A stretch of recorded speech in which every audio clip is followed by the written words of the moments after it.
Hello friends, আজকে আমি তোমাদের সঙ্গে একটা বেন্টো কেকের ডেকোরেশন শেয়ার করছি।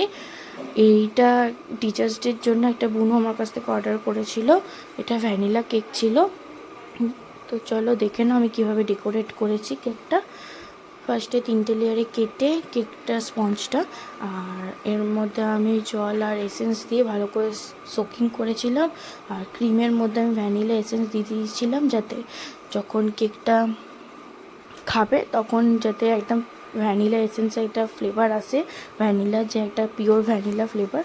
আর ওর মধ্যে আমি চকো চিপস আর টুটি ফুটি দিয়ে ভিতরে ফিল দিয়েছিলাম টপিংয়ে। আমাকে বোন বলে দিয়েছিল একটু বেশি করে দিয়ে দিতে, যাতে খেতে খুব ভালো লাগে। তো আমি সেই বুঝেই বেশি করে দিয়েছিলাম। তোমরাও যদি এরকম কেক নিতে চাও তাহলে আমাকে ইনস্টাগ্রামে মেসেজ করো। আমার ইউটিউবের লিঙ্ক দেওয়া আছে ইনস্টাগ্রামে। তো এখানে আমি ফুল আইসিং করে দিয়েছি। তারপর আমি ফ্রিজের মধ্যে 1 থেকে 2 ঘন্টা হাতে সময় নিয়ে একদম কেকটাকে পুরো ভালো করে আমি সেট হতে দিয়েছি। আর উপরে আমি এরকম একটা ডিজাইন করে দিয়েছি, জানি না এটা কত নম্বর নোজেল।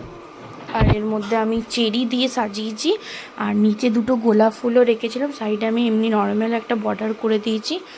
আর তোমরা যদি কেউ কন্ট্যাক্টও করতে চাও আমাকে, কেকের সম্বন্ধে কোনো জিনিস নেবে, তো সেই রকম আমাকে কন্ট্যাক্ট করো। ইউটিউবে আমার পোস্টে আমার নাম্বার দেওয়া আছে, বা তোমরা আমার ইনস্টাগ্রামে গেলেও নাম্বার আমার পেয়ে যাবে। তো সেখান থেকেও কন্ট্যাক্ট করতে পারো। তো যদি এই কেকের ভিডিওটা ভালো লেগে থাকে, please like, comment, share, subscribe করতে ভুলো না। আর বেল আইকনটা ক্লিক করে দিও, যাতে পরবর্তীকালে আমার ভিডিও পোস্ট হলে তোমাদের কাছে আগে যায়।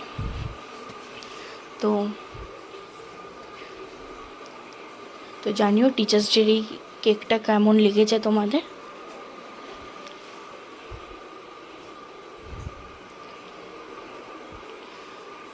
আর এই কেকটা যখন আমি বুনুটাকে দিই, তখন ওই বুনুটার বুঝতে পারিনি এত ভালো লেগে যাবে। তো খুবই ভালো লেগেছিল বুনুটার। Thanks for watching. Radhe Radhe.